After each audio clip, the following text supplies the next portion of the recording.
Hello, my friend. Today, I will tell you another long-forgotten legend. Close your eyes and let the magic transport you to Middle-earth. Our journey begins. The stars of Middle-earth shimmered cold and distant, their silver light falling upon the blackened ruins of Angband. Here, in the heart of what had once been the throne of the first Dark Lord, silence reigned. A silence unnatural, a hush that did not belong to a world left to heal after war. But all was not as still as it seemed beneath the shattered peaks of Thangorodrim. Beneath the ruined halls, where once the iron crown of Morgoth had gleamed with stolen light, a presence lingered. A whisper, a shadow, a thing forgotten by time.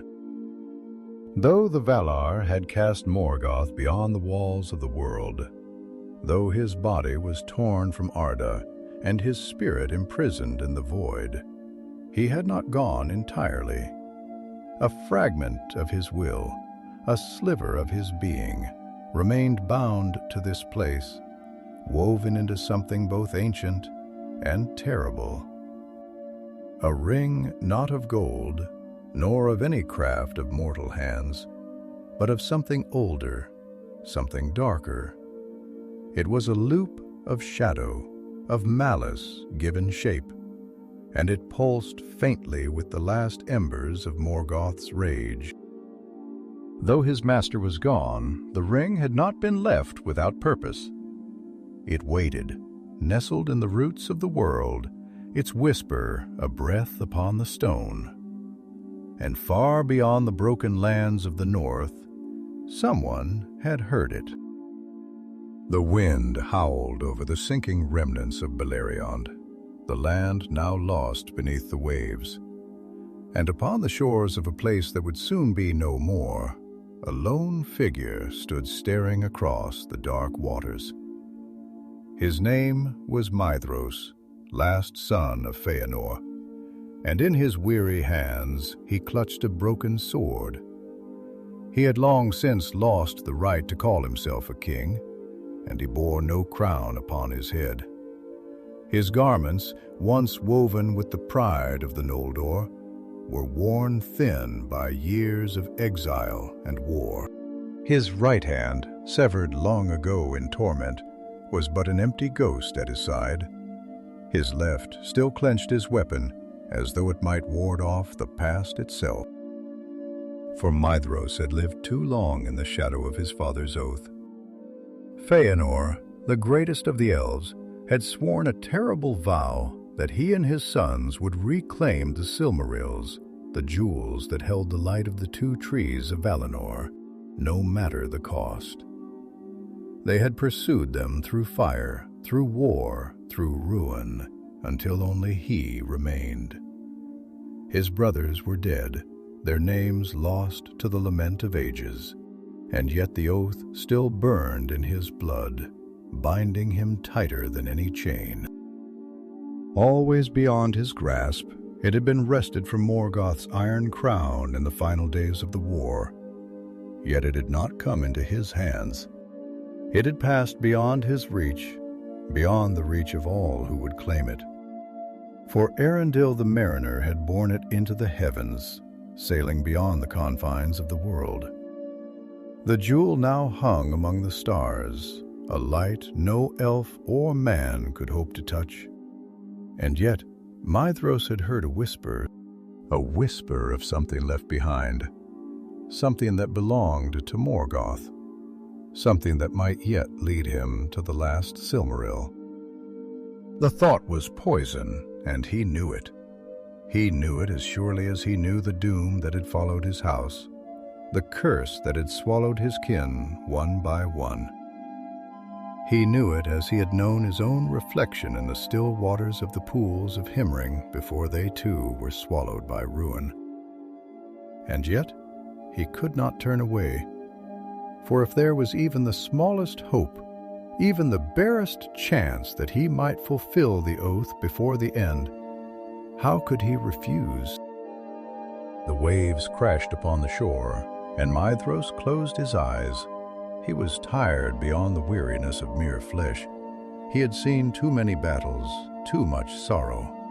The burden of the years pressed upon him like the weight of the mountains. And yet he turned, his mind made. He would seek the ruins of Angband. He would descend into the darkness once more. And if he found what he sought, if the whispers proved true, then perhaps he could finally be free.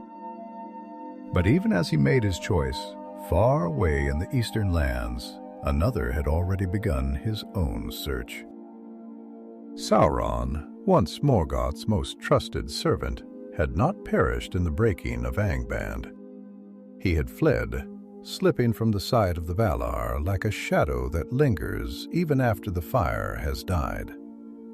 He had cast aside his monstrous form, taken upon himself a new guise, one fair and pleasing to the eyes of those who might serve him in days to come. He was no longer the lord of werewolves, no longer the master of the pits of torment. No, he was something new, something unseen, something that could slip into the world unnoticed. And he too had heard the whisper. He too had felt the pull of something left behind. Unlike Maedhros, Sauron did not seek freedom.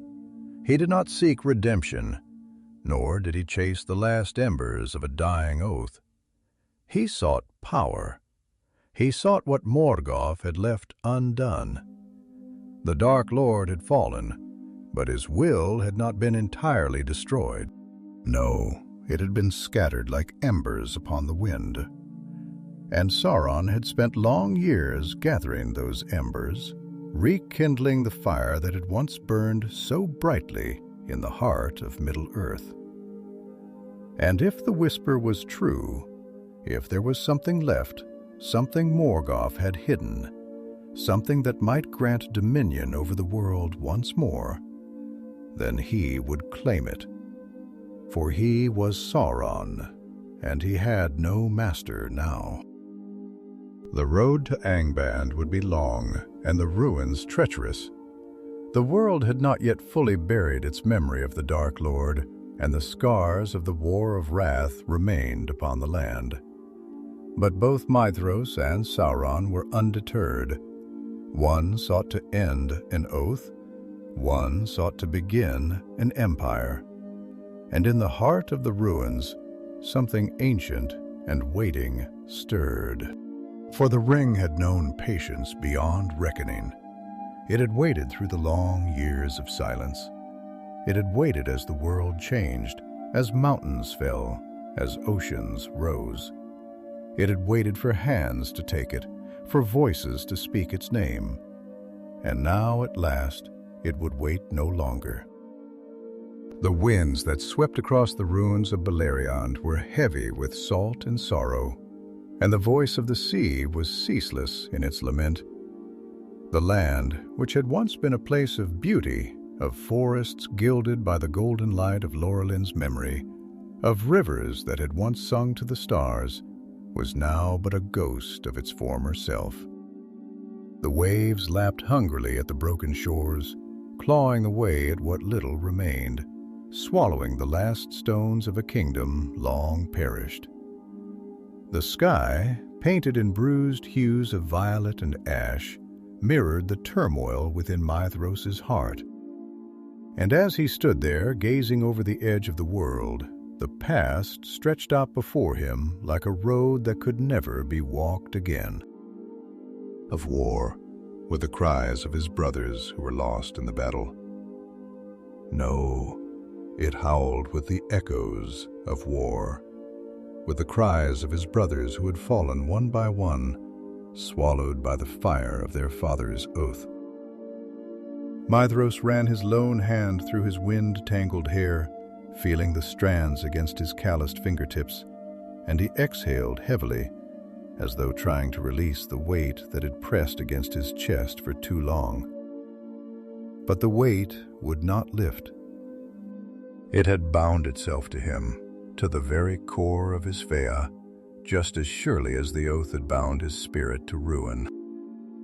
He had thought for a time that he might outrun it. He had thought that perhaps, in the years of battle and bloodshed, he had buried it deep enough that it would never surface again. But he had been a fool. The oath did not forget. The past did not rest. "The whispers return," he murmured to himself, his voice barely more than a breath, carried away by the sea breeze. And what if they were true? What if something had been left behind? Something beyond the reach of the Valar? Something that had escaped even the final judgment of the powers? What if there was still one last key, one final path that had not yet been walked? If it led him to the Silmaril, if it allowed him to fulfill the oath, what then? Would he be free? Would the torment that gnawed his soul, that wove itself into the very marrow of his being, finally release its hold? He let out a bitter laugh, shaking his head. "Freedom," he whispered. Would it not be a cruel jest if, after all this time, after all that had been lost, freedom were but an illusion? The oath had been his father's doing, a chain that Fëanor had wrapped around the necks of his sons with words as bright and terrible as the forge fire in which he had wrought the Silmarils. But Fëanor was gone, and his sons were gone, and the world had moved forward, leaving Maedhros to bear alone the weight of a vow that had outlived its purpose.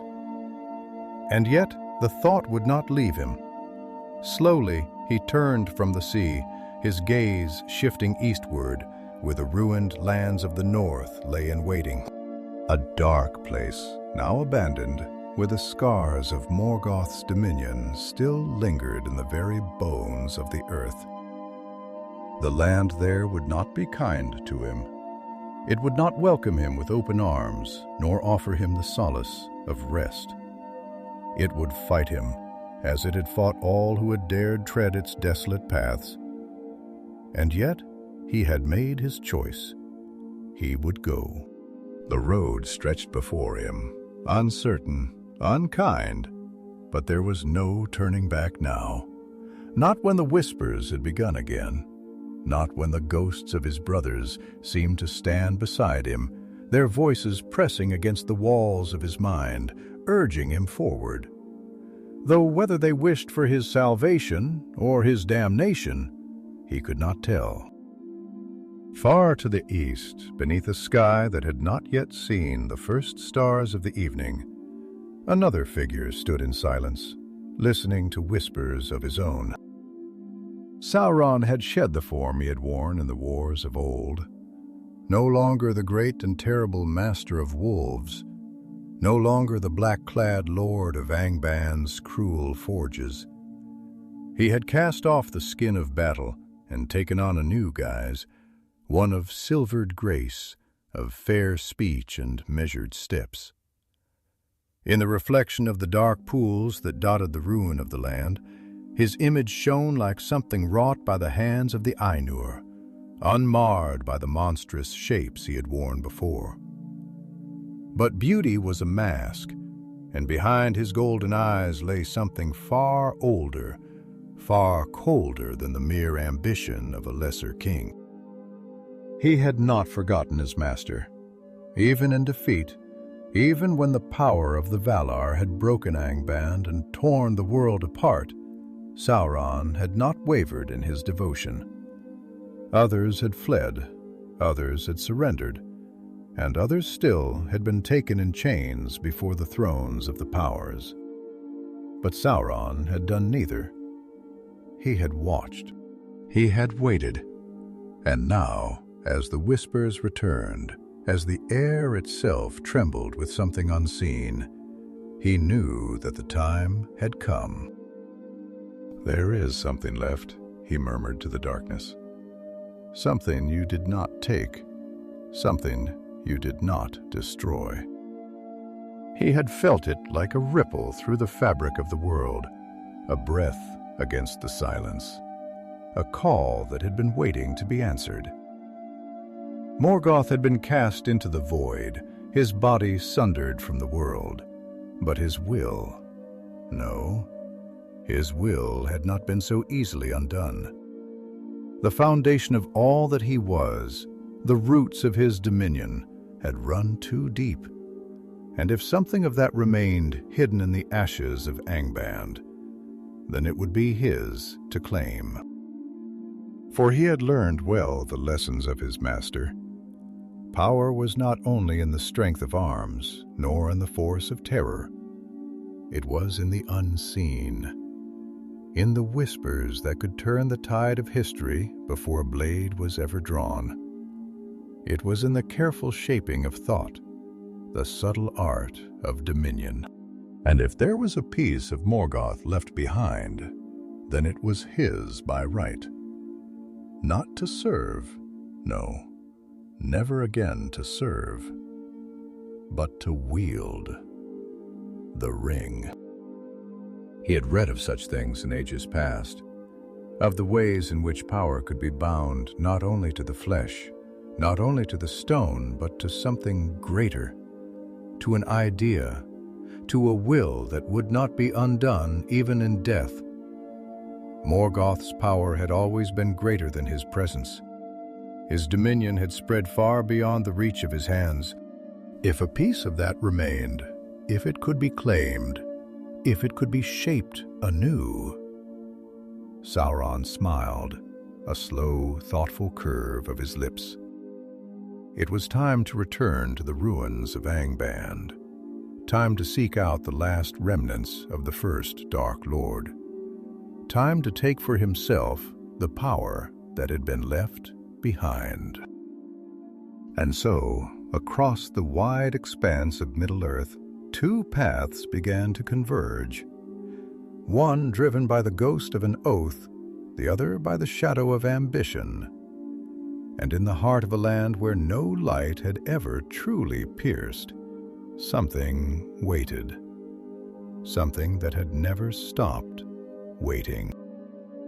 The land of the north was a graveyard of memory, where the echoes of war lingered not in sound, but in the very marrow of the earth. The remnants of Angband, the fortress of Morgoth, lay buried beneath the ruin of ages, its bones sunken into the earth like the ribs of some great beast whose breath had long since fled. The air was thick here, not merely with dust and ash, but with something weightier, something unseen. The weight of history, of suffering that had been woven into the stones themselves.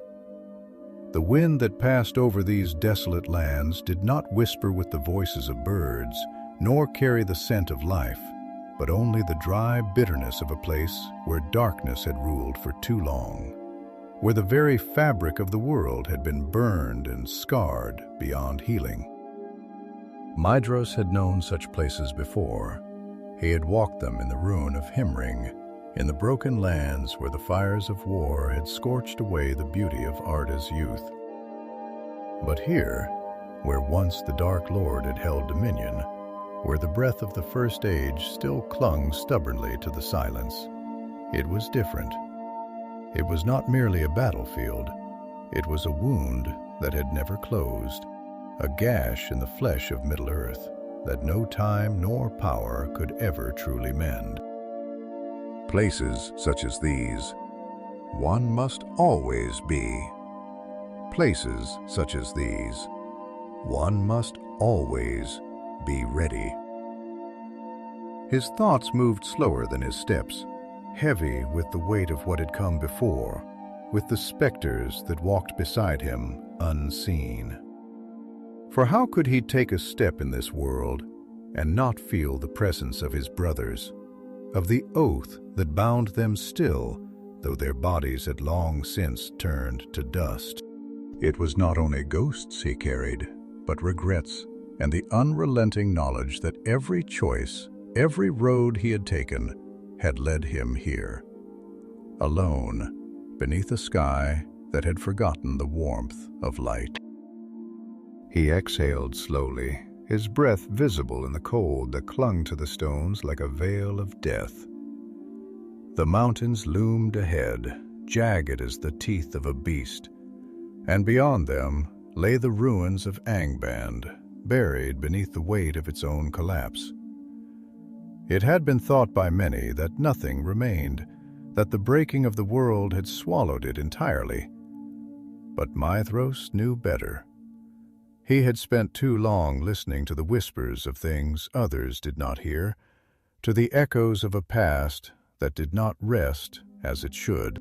And if there was something left, if there was even the faintest trace of Morgoth's power still lingering in the bones of that place, then he would find it. And yet a question gnawed at him, an uncertainty that had no name, no shape. If he found it, if the whispers proved true, what then? Would it be salvation, or simply another chain? He had sought for so long to free himself from the oath, to see its end written not in more blood, but in something final, something that would close the wound forever. And yet, he had learned long ago that such endings did not exist. The land answered him only with its silence.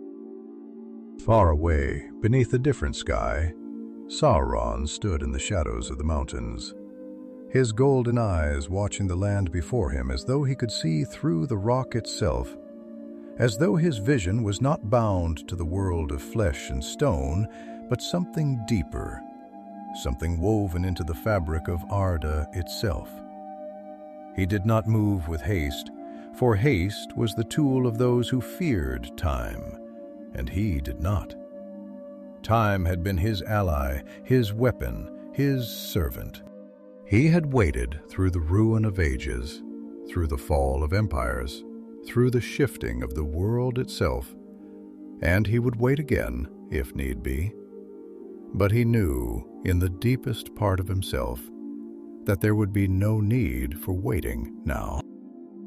Something was calling. The wind whispered, though it spoke no words, and Sauron listened with the patience of one who knew how to hear what others could not. It was a call, not of voice, not of language, but of will, of something ancient stirring in the depths, something that had been bound to the darkness long before his own rise, long before even the fall of Morgoth. And he had learned long ago that power did not die. It only slept, waiting for the right hand to claim it. He smiled then, though there was no mirth in it, only the sharp edge of knowledge, of certainty. "You thought yourself rid of him," he murmured to the empty air, his voice low, almost amused. "But even you, who cast him into the void, must know that a shadow so great cannot be so easily undone." The Valar, in their arrogance, had believed that they had unmade Morgoth, that they had stripped him from the world entirely. But Sauron, who had stood in his presence, who had seen the depths of his master's will, knew better. Morgoth had poured himself into the world, into the very matter of Arda, into every stone, every breath of wind, every tremor beneath the earth. The Valar had torn him from his throne, but they had not erased him. No, they had merely scattered him, left behind fragments that even now, even after all the ages of the world, had not been wholly silenced. And in the ruins of Angband, beneath the blackened stone, one such fragment remained. Sauron turned his gaze eastward, his thoughts stretching beyond sight, beyond distance, searching. He could feel it, faint but growing stronger. A pulse in the fabric of the world, a whisper that only those who had once walked in the shadow of the great enemy could truly hear. But he was not alone in hearing it. He frowned, the barest flicker of irritation crossing his otherwise composed face. There was another presence moving toward the ruins, familiar. "Ah, so you still walk this world, son of Fëanor," Sauron murmured, his voice laced with something like curiosity, something almost resembling amusement. "Have you not yet learned? Have you not yet understood?" He had watched the sons of Fëanor once, had studied them, measured their strengths and their weaknesses, their fire and their folly. And Maedhros had always been the most dangerous, not for his strength alone, nor for his skill in battle, but for his mind, for the will that had not broken even in torment, even in loss. But he was still bound by his oath. Sauron smiled again, slow, knowing. A chain was a chain, whether it was bound by iron or by words. And Morgoth had always known how to forge chains. The wind shifted, carrying with it the scent of the coming storm, and Sauron closed his eyes, inhaling deeply. There was power in storms, in the chaos of their making, in the way they reshaped the land, in the way they came as an inevitability that no hand, no kingdom, no force of men or elves or Valar could stop. And this was a storm long in the making. Soon the past and the present would meet, and the world would tremble again. The northern lands lay under a sky without warmth, where the wind moved in restless circles, twisting the air into whispers that spoke only to the stones, to the ruins, to the places where no living voice had echoed in long ages. The ground here was a thing of scars, blackened by the wounds of a war that had shaped the fate of the world, a landscape carved by battle and fire. And yet, for all its silence, it was not truly dead. Beneath the ruin, beneath the crumbling bones of Angband, something endured, a presence that did not fade, a shadow that had been cast too deep into the fabric of Arda to be undone by time alone. Maedhros walked alone beneath the heavy sky, his steps slow but unbroken, each footfall pressing into the frozen ground like a weight that the world itself seemed unwilling to bear. The land stretched before him in barren expanse. Ridges of stone that had once formed the foundation of mountains long since collapsed into ruin, the bones of Morgoth's fortress buried beneath them. He could feel the presence of something beneath the surface, something old, something waiting. It was not a sound, not a scent, not even a sight, but a weight, a pressure in the air, as though the land itself had not yet released its last breath, as though the wounds of the First Age had not truly healed, but had instead been sealed over, festering beneath the skin of the earth. His cloak was heavy upon his shoulders, the fabric stiff with frost, and his lone hand tightened around the hilt of his sword.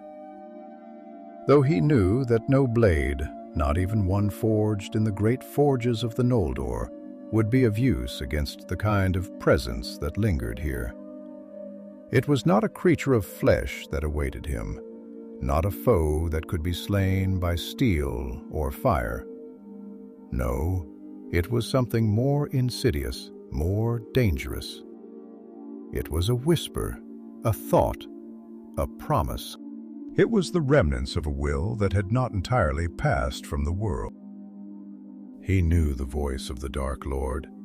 He had heard it before in the halls of torment, where his spirit had nearly been broken, where his body had been hung in suffering, where his will had been tested and his soul had not wavered.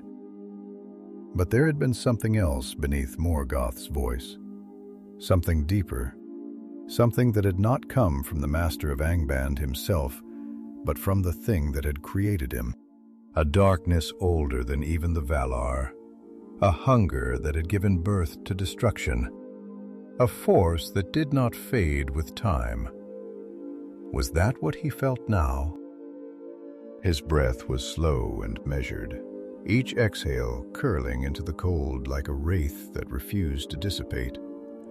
He had spent centuries in pursuit of a single purpose, the oath, a chain that bound him beyond death, a weight upon his spirit that had never lessened, no matter how many battles he had fought, no matter how many of his kin had fallen beneath the burden of their father's words. And now, as he stood upon the threshold of a darkness that should have been buried, he felt the whisper of that chain tighten, as though the world itself were drawing him forward, as though the path had been laid before him not by his own choice, but by the inexorable pull of fate itself. He laughed then, though the sound was bitter, without mirth, a dry breath of something that had once been the echo of joy, long since withered into something else. "Tell me," he murmured, speaking to the silence, to the cold, to the unseen presence that he knew lingered beneath the stone. "Tell me, Morgoth Baugler, what remains of you in this world? What has survived your ruin? Does your will still fester in the bones of the land? Does your shadow yet reach beyond the walls of the void?"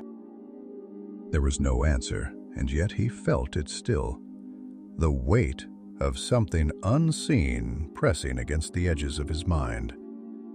A whisper that did not form words, only sensation. It was not Morgoth that answered him, for Morgoth was gone, cast into the blackness beyond the stars. But something had remained. Something had not let go. Far from the ruins of Angband, upon the dark slopes where the mountains rose like jagged teeth against the sky, Sauron stood unmoving. His golden eyes half-lidded, his expression one of thought, of calculation. He did not breathe as mortals did, his form no longer bound to the constraints of flesh as it once had been. He had taken upon himself a shape of beauty, of silvered grace. But beneath it, his nature had not changed. He was still what he had always been, will and purpose forged into form. The wind whispered against him, though it did not touch him, as though the air itself recoiled from his presence.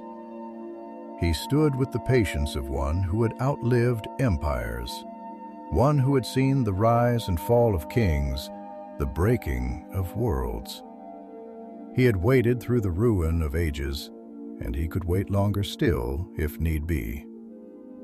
But now he felt the shifting of something long buried, something that had remained unseen, untouched for too many years. He had known that something had been left behind. He had known that Morgoth had not truly been erased, no matter how the Valar had wished to believe it. Power did not vanish. It did not cease to exist simply because hands had sought to banish it. It lingered. It reshaped itself. It awaited. And now it called. His lips curved into a smile, though there was no joy in it, only the sharp edge of knowing. "You thought yourself master of the world," he murmured, his voice soft, barely more than breath, as though he spoke to the very essence of his long-vanished master. "But you did not understand what you truly were. You thought to rule through fear, through force, through dominion over flesh and stone. But power is not in the breaking of kingdoms, nor in the forging of thrones.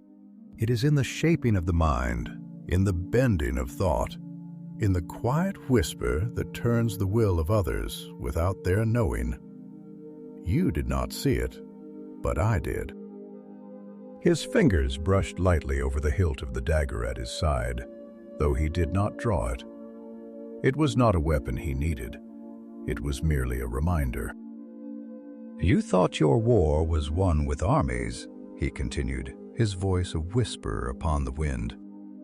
"But the greatest victories are won in silence, where no blood is spilled, where no blade is drawn. You build fortresses of iron, but I—" He paused, his golden eyes narrowing slightly, as though he saw something beyond sight. "I shall build fortresses of thought, of will, of obedience." He exhaled slowly, turning his gaze toward the distant horizon, toward the place where Angband had once stood, where something still lingered beneath the ruin. "And now I shall claim what you left behind." The air shivered around him. The world had begun to tremble, and somewhere beneath the bones of the past, something stirred. The sky above the ruins of Angband was a vast and empty expanse, colorless in the pale breath of dusk, where neither sun nor stars could find their way through the heavy, brooding clouds that stretched like an iron shroud across the heavens. There was no warmth here, no kindness in the wind that swept across the broken plains, only the cold whisper of a world that had long since turned its face away from this place, unwilling to bear witness to the memory of what had once festered in its depths. The land, cracked and scarred from ages of torment, had not yet healed, nor had it forgotten. The ground itself seemed to tremble beneath Maedhros' feet, as though it remembered the weight of armies marching across its surface, as though it still bore the echoes of distant screams trapped beneath layers of time. He moved slowly, his lone hand clenched at his side, his breath steady but heavy, a weary rhythm that had long since become a part of him, a remnant of all the years he had spent carrying a burden that could not be put down.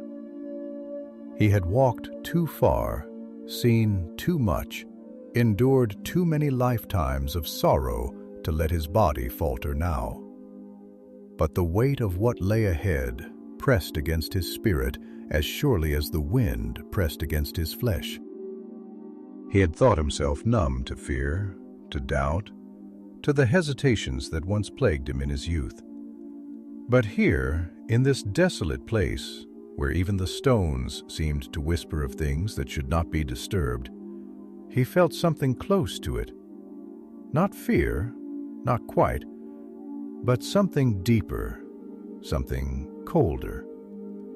He knew this feeling well. It was the sensation of standing upon the threshold of a choice that could not be undone, and the land itself seemed to know it too. The mountains rose before him like the broken ribs of a dying beast. Their peaks jagged and sharp against the darkening sky, their foundations buried deep in the bones of the world, where the remnants of Morgoth's great fortress still lay, forgotten by most, but never truly gone. The entrance had long since collapsed, swallowed by the ruin of the War of Wrath, and yet Maedhros could feel something beneath the surface, something vast and unseen, pressing against the fabric of the world like a presence that had never truly left. He had followed the whispers here, had let them guide his steps across a land where no living thing dared linger. But now, standing before the ruins of Angband, he could not ignore the weight of what it meant. He was not the only one who had come. Somewhere far away, yet drawing closer, he could feel another presence moving toward the same destination, a shadow upon the edge of his thoughts, a mind that had once bent itself to the will of the same master who had cast this place into darkness. Sauron. He exhaled slowly, tilting his head upward as he gazed into the deepening gloom, his thoughts unraveling like a thread stretched too thin. "Morgoth is gone," he murmured, speaking not to himself nor to the silence, but to the thing that lingered beneath the stone. The world has moved on without him. The Valar cast him from Arda. The land was broken. The wars have ended. His dominion is no more. He paused, letting his words settle in the empty air before he spoke it again, his voice quieter now, more uncertain. And yet it remains. It lingers. It does not die. Why? The wind answered only with silence. He closed his eyes, breathing deeply, feeling the weight of the oath coil around him like a serpent that had never truly loosened its grip. He had followed this path in search of an end, in search of something that might bring him freedom. But had he only found another chain? What was it that called to him from beneath the ruin? A promise? A curse?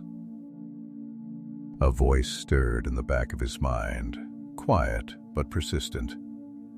The voice of his father, of Fëanor, burning with the fire of conviction that had never once faltered, nor ever once broken, even in death. "You are bound to it," the voice whispered. "You cannot escape it. The Silmarils are your purpose, your fate. If you turn from this path, you turn from the only thing that has ever given meaning to your suffering." He opened his eyes again, staring at the darkness ahead. "And if the suffering was for nothing?" he whispered back. The silence that followed was deafening. Sauron stood upon the ridge of the distant hills, his gaze fixed upon the same broken mountains, his golden eyes narrowed with the sharp precision of one who saw not only the world as it was, but as it had been, and as it could be. He did not move quickly, nor did he let the cold touch him, for such things no longer mattered to him, not as they once had. He had learned long ago that to be bound by the needs of the body was to be weak, to be vulnerable to the passage of time. He had shed such limitations, had crafted himself into something greater, something that did not age, did not falter, did not break beneath the weight of suffering. But here, in this place, even he felt the presence of something older than himself, something vast and buried deep, woven into the very foundation of the world itself. "You cannot erase what was made in the beginning," he murmured to the wind, his voice low, thoughtful, almost amused. "You may cast it down, may scatter it, may break it apart until only fragments remain. But the fragments endure, and, given time, they will take shape again." He lifted his hand, watching the way the air itself seemed to shudder around him, as though the very fabric of the world hesitated beneath his touch. "I have waited long enough." The past was not gone. It had only been hidden, buried beneath stone and silence, waiting for the right hand to uncover it. The Valar had been arrogant to believe they could erase the will of Morgoth with force alone. Power did not work so simply. It did not cease to exist merely because it was denied. No, it endured, it adapted, it learned, and so had he.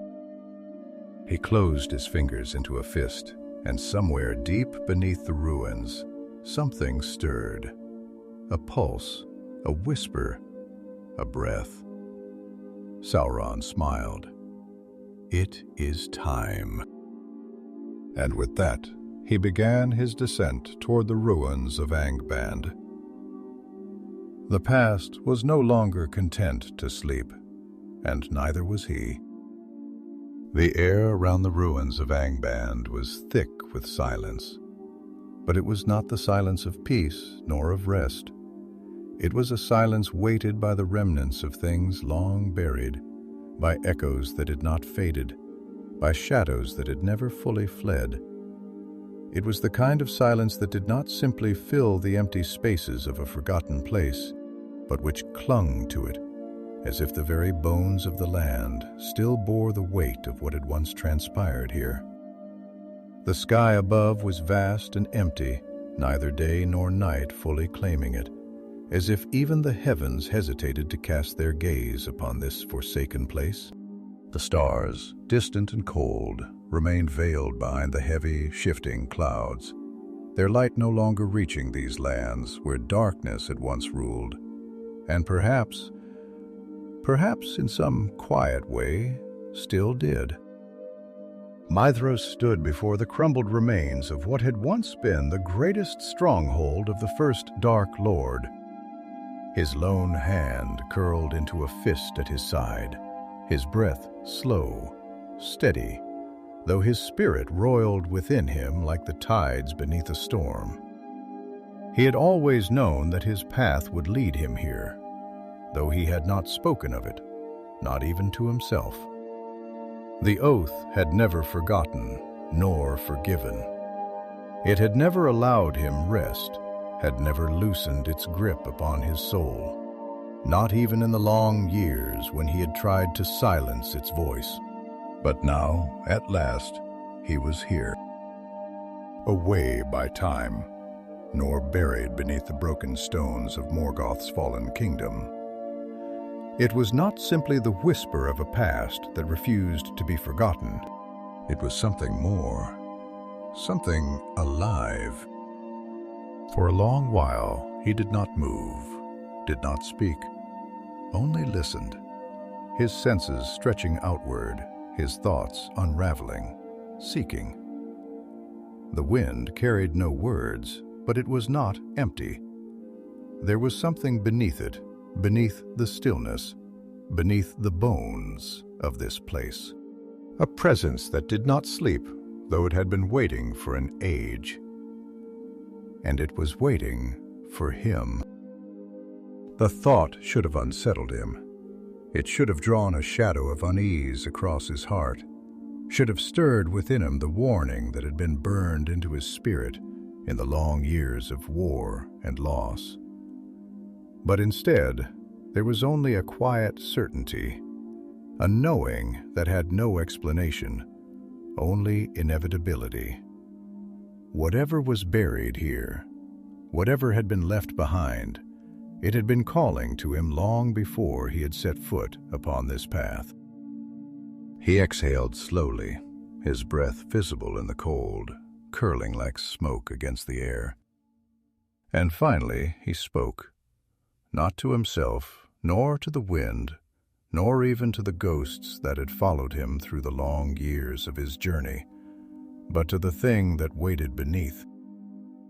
"I have come," he said, his voice low, steady, though it carried within it the weight of something deeper, something unspoken. "And I think you have been waiting." There was no reply, not in words, but the air itself seemed to shift, as though something unseen had stirred, as though the very land had heard him and answered in its own way. Maedhros did not flinch. He did not turn away. He had stood before worse things than this. He had faced the darkness before, had walked through fire, through torment, through ruin. He had stood upon the brink of despair and had not fallen. But still, something within him whispered, and the whisper was not the voice of the oath. It was something else. Something older. He did not yet know whether it was warning him or welcoming him. Far across the broken land, where the mountains cast long shadows against the empty sky, another figure walked in silence, though his thoughts were anything but still. Sauron did not hurry, for there was no need. He had learned long ago that true power did not move with haste, nor did it reveal itself in reckless strides. It was patient, waiting in silence, shaping the world around it before ever lifting a hand. And so he walked as though he had all the time in the world, for in his mind he did. He had known this place once, had walked these paths, had stood within the great halls of Angband when its master still sat upon his throne of iron. He had seen the forging of its power, had watched as Morgoth's will was woven into the very foundation of the fortress, into the stone, into the air, into the breath of every creature that had ever served him. And though the stronghold had fallen, though the walls had crumbled and the great halls had been swallowed by ruin, he knew better than most that such things were not so easily undone. Morgoth had not been erased, he had been removed. And what is removed is not always destroyed. The Valar, in their arrogance, had believed that they had purged the world of his presence, had cast him beyond the walls of the world, beyond time itself. But power did not vanish simply because it was cast into the dark. No, it remained. In pieces, in fragments, waiting for a hand that knew how to reclaim it. Sauron had always known how to reclaim power, and now he would claim this. The wind stirred around him, but he did not shiver. The cold did not touch him, nor did the weight of the land press upon him as it might have upon others. He was not bound to the world in the way that mortals were. He was a thing of will, of purpose, and where he walked, the land did not simply bear witness, it obeyed. He could feel it now, beneath the ruin, beneath the dust of ages, beneath the broken bones of Angband's foundation. It was not a voice, not yet, but it would be. It was not a shape, not yet, but it would take one. It was waiting, and he was ready. His golden eyes gleamed as he looked out across the broken land, as he felt the pull of something deeper, something older than even Morgoth's own dominion. This was not merely a remnant of his master's will. This was something greater, and soon it would be his. The land lay between them, vast and broken, but the two who sought it were drawing closer, step by step, drawn by forces they did not yet fully name. Maedhros, bound by an oath that had never released him, seeking an end he did not yet understand. Sauron, bound by nothing but his own will, seeking a beginning that only he could shape. And beneath them, beneath the ruins of Angband, beneath the bones of the fallen, beneath the weight of an age long past, something waited. Something that had never truly been lost. Something that had never stopped whispering. Morgoth's ring. And it was ready to be found. The ruins of Angband stretched before Maedhros like the mouth of a beast long since slain, its fangs of broken stone still sharp against the ashen sky, its breath long extinguished, but its presence lingering, as though the darkness that had once dwelt here had seeped into the marrow of the world itself. The air was thick, not with mist nor with dust, but with something more intangible, something woven into the fabric of this place, a memory that refused to fade, a shadow of malice that no power had been strong enough to erase. The ground beneath his feet was uneven, scattered with the remains of ancient walls and shattered towers, the bones of a stronghold that had once been the very heart of evil in the world. The weight of ages pressed upon these stones, and though the battle had ended long ago, the silence here did not feel like peace. It felt like waiting. The wind that stirred through the desolation was thin and cold, carrying no scent of life, no whisper of growth, only the hollow breath of a place abandoned by the living, but never truly empty. The sky above, a vast expanse of shifting gray, seemed to mirror the thoughts that swirled within him.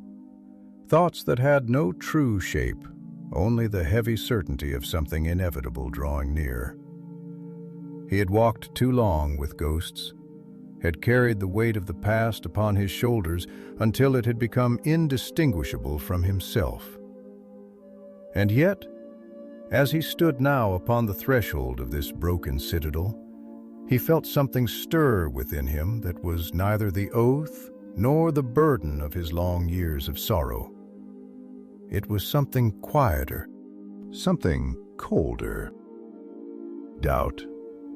He had not allowed himself to name it before, for doubt was a luxury he had cast aside long ago. The oath had demanded certainty, had demanded action, had demanded the sacrifice of all things, brotherhood, honor, peace, love, until there was nothing left in him but the will to see it fulfilled. But now, with the ruins of Morgoth's kingdom spread before him, with the air thick with something unseen, something that whispered but did not yet speak, he could not ignore the quiet voice that whispered within him. The voice that asked the question he had refused to hear for centuries. What if it was never meant to end? What if there was no escape? No final moment of resolution, no victory, no absolution. What if the oath had been a circle from the very beginning, a noose that tightened not with action, but with time, until the last son of Fëanor stood upon the threshold of the past and realized that he had never truly left it. He exhaled slowly, the breath visible in the cold air, and after a long moment he spoke, not to himself, nor to the land, nor even to the oath that still bound him, but to the thing that waited beneath the ruin. "Tell me," he said, his voice low, steady, but touched with something that had not been there before, something that was not anger, nor determination, nor even fear, but the quiet weight of understanding. "What is left of you?" And though there was no voice that answered, no sound that broke the silence, he knew. He knew that something had heard him. Sauron moved through the broken landscape with the ease of one who had long since ceased to feel the weight of the world beneath his feet. His steps measured, unhurried, each movement deliberate, as though he did not walk upon the land so much as passed through it, untouched, unmarked. The ruins of Angband lay ahead, and though time had buried its halls, though the Valar had sought to cleanse its name from the history of the world, he could still feel it beneath the surface, could sense the remnants of what had been woven into the foundations of this place, could hear even now the echoes of his master's will that had never truly died. He had known from the beginning that Morgoth could not be destroyed, not truly, not in the way that the Valar had imagined in their arrogance, in their belief that power could be cast down and forgotten, that darkness could be burned away until nothing remained. But darkness did not burn. It smoldered, it lingered, it adapted. And though Morgoth had been banished, though his form had been torn from the world and cast into the void, Sauron knew that the will of his master had not been undone. It had only been waiting. He smiled slightly, the expression unreadable. His golden eyes half-lidded as he turned his gaze toward the broken towers ahead, where Maedhros had already begun his descent into the ruins. He could feel the son of Fëanor now, as one might sense a distant storm upon the horizon, not in sight nor in sound, but in the shift of the air, in the trembling of the unseen forces that had begun to stir. Maedhros. For all the ages that had passed, for all the kings that had risen and fallen, for all the names that had faded into dust, Sauron still remembered him. He remembered the fire of his eyes in battle, the fury that had burned in him even after his body had been broken, even after his torment in Morgoth's halls, even after the ruin of his brothers, of his house, of all that he had once called his own. And more than that, he remembered the oath. It was not simply a vow of words. It was a chain, a binding that had been forged not in the halls of the Noldor, not by the lips of Fëanor alone, but in something deeper, something older, something that had been waiting long before the first stone of Angband had been laid. The Silmarils had been the cause, but they had never been the true prize. No, it had always been the will that bound them. And now, at last, it had drawn its final bearer back to the place where it had first been forged. Sauron exhaled slowly, feeling the weight of the air shift around him, as though the very fabric of the world had begun to lean toward him, as though the remnants of power that had long slept beneath the earth were stirring, stretching, reaching toward the hands that knew how to shape them. "You have walked so far," he murmured, though his voice was quiet, almost contemplative. "But did you ever truly leave?" There was no answer, not yet. But he did not need one. He already knew. For all the long ages of suffering, for all the fire and blood and loss, for all the battles fought and oaths spoken and kings crowned, nothing had truly changed. The oath remained. The will remained. The hand that had once shaped the world in shadow had been cast down, but it had not been unmade, and soon it would have a new master. He turned toward the ruins, and without another word, he stepped forward. The past was no longer a thing of memory. It was awake, it was watching, and it was waiting to be claimed. The ruins of Angband loomed ahead, no longer merely a place, but a wound in the flesh of the world, a gaping scar upon the land where the echoes of Morgoth's dominion still whispered through the broken halls and shattered corridors. A place where silence was not the absence of sound, but a presence unto itself, heavy, suffocating. The air was thick with dust, the remnants of an age long past, a fine gray mist that clung to the bones of fallen towers and spilled from the fissures of the earth where fire had once run like rivers of molten wrath. The very stones beneath Maedhros' feet seemed to shift as he moved, brittle under the weight of ages, whispering secrets in a voice too faint to be heard, but not so faint as to be ignored. He walked slowly, his breath steady, though within him something stirred, something restless and uneasy, as though his body had realized a truth that his mind had not yet named, as though the land itself recoiled from his presence, or worse, as though it had been waiting for him. The wind, if it could still be called wind, was stale, stagnant, carrying no scent of life, no trace of the world beyond these ruins. Only the dry, hollow taste of stone and ash, and something less tangible, something that did not belong to the realm of the living. It was not the air of a dead place, nor of a place forgotten, but of a place that had never truly let go of what had once dwelt here. A place where the past was not merely memory, but something woven into the very marrow of the world, something that watched and listened and waited.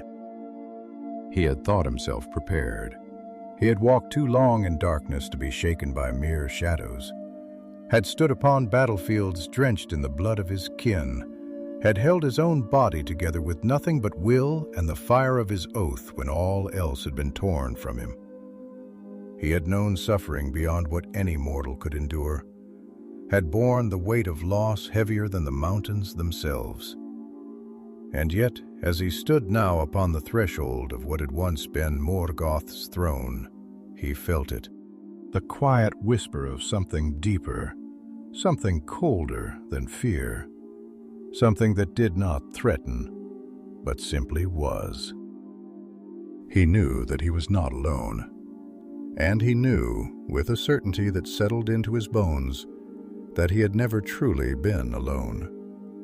The oath had followed him here, of course, for it had never left him, never released its grip, never allowed him to be anything but what it demanded. But it was not the oath that weighed upon him now. No, it was something else, something older, something that had been here long before he had been born, long before the first light of the trees had ever touched the world, something that had been waiting in the dark while he had spent a lifetime trying to outrun the past. And then, finally, he heard it. A whisper, not a sound, but a presence. Something brushing against the edges of his mind like a cold breath against the skin. Something that did not speak in words, but in understanding, in recognition, in the weight of inevitability pressing down upon his shoulders like the chains he had once worn in Morgoth's halls. "You have come." The voice, if it could be called a voice, was not a thing of sound, but of will, of presence. An echo from a place beyond speech, beyond the world of flesh and time. It did not ask, it did not wonder, it simply knew. Maedhros did not flinch, did not step back, did not reach for his sword. For he knew, in that moment, that such things were meaningless here. This was not a foe that could be slain, nor a shadow that could be cast aside by the light of a blade. This was something deeper, something vast, something that had not merely lingered, but had endured, waiting beneath the weight of stone in silence, untouched by time, untouched by the ruin of empires, untouched even by the breaking of its master. "You knew I would." His voice was steady, but there was something in it, something quieter than defiance, something that was not yet surrender, but which understood that surrender had never truly been a choice. A silence stretched between them, though it was not true silence, for the weight of the presence that filled the air was deafening in its own way. "You were bound before you ever spoke the words," the presence murmured, its whisper curling through his thoughts like smoke through empty halls. "Before your father laid his hand upon the Silmarils, before his forge burned with the fire of his pride, before you ever held a blade or spoke a vow, you were already mine." Maedhros inhaled sharply, though he did not speak, did not deny, for there was no denial to be made.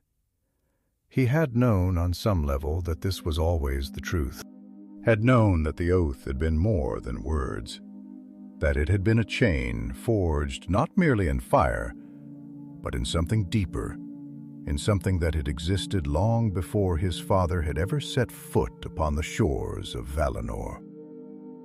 "I do not belong to you," he said finally, though even as he spoke the words he knew they were not wholly true. The presence stirred, and he felt something shift beneath the earth, felt the weight of unseen things pressing against the edges of his thoughts, like hands reaching through the fabric of the world, fingers brushing against his soul, testing, waiting. "Then why are you here?" The question was not a challenge, nor an accusation. It was simply the truth.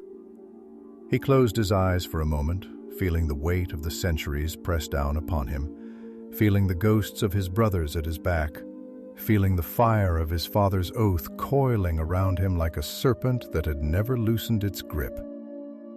He had followed this path, seeking an end, seeking resolution, seeking something that might finally break the chain that had bound him for so long. But what if the oath was not a chain to be broken? What if it was simply truth? "You wish to be free," the presence whispered, softer now, almost gentle. "But you were never meant to be. You were bound before your birth, before your first breath. You have carried the weight of your father's will, but it was never truly his. It has always been mine." Maedhros opened his eyes, and for the first time he felt it. Not fear, not anger, but understanding. The oath had never been his father's alone. It had never been merely the will of Fëanor, nor the fire of a broken house, nor the madness of 7 doomed sons. It had been something older, something that had used them, something that had whispered to Fëanor in the forge, something that had guided his hand when he had spoken those words, something that had waited for this moment, for the last of them to return to the place where it had all begun. He had thought he had been seeking an end, but there was no end. Only the ring, Morgoth's ring. And it had been waiting for him. The air within the ruins of Angband was thick, not merely with the weight of dust, nor with the scent of stone left to crumble beneath the weight of the ages, but with something else, something more insidious, something that did not exist within the realm of the seen or the spoken, but which had made its home within the fabric of the world itself. It was not merely darkness, for darkness could be chased away, could be sundered by light, could be named and known, and therefore resisted. This was something else entirely. It was the breath of a will that had never truly been unmade. The shadow of a presence that had not been extinguished, but had instead been stretched thin, woven into the marrow of the earth itself, waiting. And now it had begun to awaken. Maedhros stood at the edge of the chasm, where once the great forges of Morgoth had burned with fire unquenched, where metal had been shaped into weapons of war, where legions had been raised from pits of shadow and sent forth to cover the lands of the living in ruin. Now there was nothing but silence. But it was not the silence of a place abandoned, nor of a place forgotten. It was the silence of something that had never truly left, something that had merely grown patient. He could feel it pressing against him, pressing against the edges of his thoughts. The whisper of a thing that did not speak with voice, but which was heard all the same. The oath was a presence in him, it always had been, a weight upon his soul that had never lifted. But this was something beyond the oath, something deeper, something older. "You understand now," the voice whispered, though it was not a voice, not truly. It was a knowing, a weight pressing into his mind like a hand upon his shoulder, an inevitability that had been waiting for him since the moment the words had been spoken in his father's hall. Maedhros did not answer immediately, did not move, did not flinch. Only let his breath settle within him, slow, measured, steady. Though inside something within him trembled, not with fear, not with hesitation, but with the knowledge of something vast, something that had always been there, just beyond the edges of sight, waiting for the moment when he would be ready to see it. "It was never just an oath," he murmured at last, his voice quiet, though it did not falter. "It was never simply the will of one father, the fire of one house, the pride of one people. We believed it was our own, that we had spoken it, that we had chosen it. He exhaled slowly, his breath curling in the stagnant air like smoke from an ember long since burned to ash. But we were wrong. It was never ours. The silence deepened, though it was not emptiness. It was waiting, listening, pressing. "You were bound before you ever knew the words," the presence whispered, curling around his thoughts. Not in threat, nor in malice, but in something colder, something more absolute. Before your father was ever born, before the Silmarils were ever forged, before the light of the trees was ever taken, you were already part of something greater than yourself. You were always meant to return here. You were always meant to understand. Maedhros closed his eyes for a long moment, feeling the weight of the past settle over him. Not merely his own past, but the past of all things, the past of the world itself. A history that had not begun with Fëanor's oath, nor with Morgoth's theft, nor even with the shaping of the Silmarils in the first place, but with something far older, something that had existed before Arda had taken shape, before the music of the Ainur had ever been sung. "You call it a chain," the presence murmured, softer now, not unkind, not cruel, simply knowing. "But what is a chain if not a path? What is fate if not order? You sought meaning in the fire of your oath, but meaning was already given to you long before your words were ever spoken.